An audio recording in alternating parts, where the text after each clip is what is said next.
आज की वीडियो का टॉपिक है वेटलैंड्स। इसमें हम पढ़ेंगे meaning of wetlands, types of wetlands, importance of wetlands, threats to wetlands and wetland conservation. First है मीनिंग ऑफ वेटलैंड। देखो, वेटलैंड वो लैंड एरिया होता है जहां पर वाटर या तो सॉइल सरफेस पर प्रेजेंट होता है या फिर वाटर सॉइल सरफेस के पास प्रेजेंट होता है। देखो, जो वेटलैंड्स हैं वो नेचुरल वेटलैंड भी हो सकते हैं, आर्टिफिशियल वेटलैंड्स भी हो सकते हैं।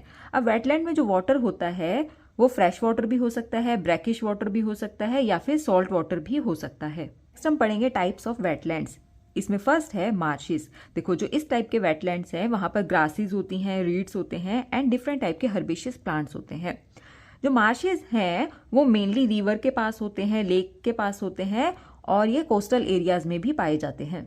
सेकेंड टाइप है स्वैम्प्स। देखो, जो इस टाइप के वेटलैंड होते हैं वहां पर ट्रीज एंड श्रब्स मिलते हैं और जो स्वैम्प्स हैं ये फ्रेश वाटर और सॉल्ट वाटर फ्लड प्लेन्स में पाए जाते हैं। अब फ्लड प्लेन्स क्या होते हैं? देखो, जो रिवर एंड लेक के पास का जो एरिया होता है, बिल्कुल पास का जो एरिया होता है उसे बोलते हैं फ्लड प्लेन्स। ठीक है, यहाँ पर क्या होता है, जब भी फ्लड आता है तो यहाँ पर सॉइल की लेयर बनती रहती है, तो सेडिमेंटेशन होती रहती है यहाँ पर, तो इस टाइप के एरिया को बोलते हैं फ्लड प्लेन्स और यहाँ पर स्वैम्प वेटलैंड पाए जाते हैं। ठीक है, थर्ड टाइप का वेटलैंड है बॉक्स वेटलैंड। देखो, बॉक्स वेटलैंड में जो स्फैग्नम मॉस है वो बहुत ज्यादा थिक होती है और यहाँ पर जो वाटर होता है वो एसिडिक वाटर होता है।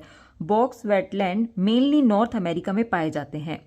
फोर्थ टाइप है फेंस। देखो, फेंस में जो वाटर होता है वो ग्राउंड वाटर होता है। ठीक है, जो फेंस टाइप के वेटलैंड होते हैं यहाँ पर ग्राउंड वाटर होता है और ग्राउंड वाटर की वजह से यहाँ पर जो न्यूट्रिएंट है वो बहुत ज्यादा अमाउंट में प्रेजेंट होते हैं, जिसकी वजह से ये वेटलैंड न्यूट्रिएंट में बहुत ज्यादा रिच होते हैं। फिफ्थ टाइप है मैंग्रोव्स।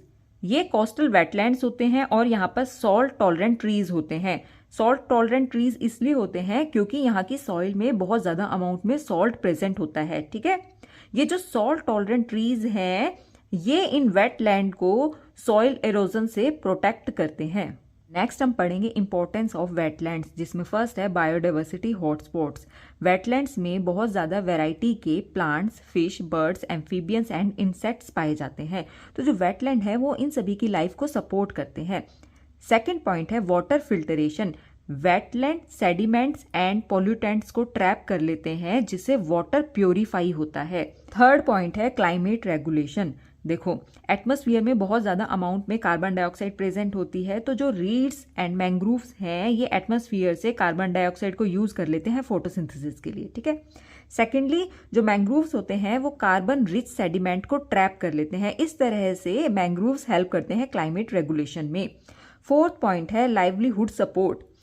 देखो, वेटलैंड से हमें टिम्बर मिलती है, फिश मिलती है एंड मेडिसिनल प्लांट्स मिलते हैं, तो इस तरह से वेटलैंड लाइवलीहुड को भी सपोर्ट करते हैं। फिफ्थ पॉइंट है फ्लड कंट्रोल। देखो, वेटलैंड्स नेचुरल स्पॉन्जेस की तरह एक्ट करते हैं। जब एक्सेस में वाटर होता है तो वेटलैंड इस एक्सेस वाटर को एब्जॉर्ब कर लेते हैं, जिसकी वजह से फ्लड रिस्क रिड्यूस हो जाता है। नेक्स्ट हम पढ़ेंगे थ्रेट्स टू वेटलैंड्स, जिसमें फर्स्ट है अर्बनाइजेशन एंड लैंड डेवलपमेंट। देखो, पॉपुलेशन इंक्रीज हो रही है तो वेटलैंड एरिया के वाटर को ड्रेन कर दिया जाता है ताकि वहां पर बिल्डिंग्स डेवलप की जा सके और वहां की लैंड को as a agriculture land use किया जा सके। सेकेंड पॉइंट है पॉल्यूशन। देखो, जो इंडस्ट्रियल वेस्ट होता है या फिर जो एग्रीकल्चरल रन ऑफ होता है वो वेटलैंड्स में पहुंच जाता है, जिसकी वजह से वेटलैंड इकोसिस्टम डैमेज हो जाता है। थर्ड पॉइंट है क्लाइमेट चेंज। देखो, क्लाइमेट में चेंज हो रहा है तो ये वेटलैंड को किस तरह से अफेक्ट करेगा?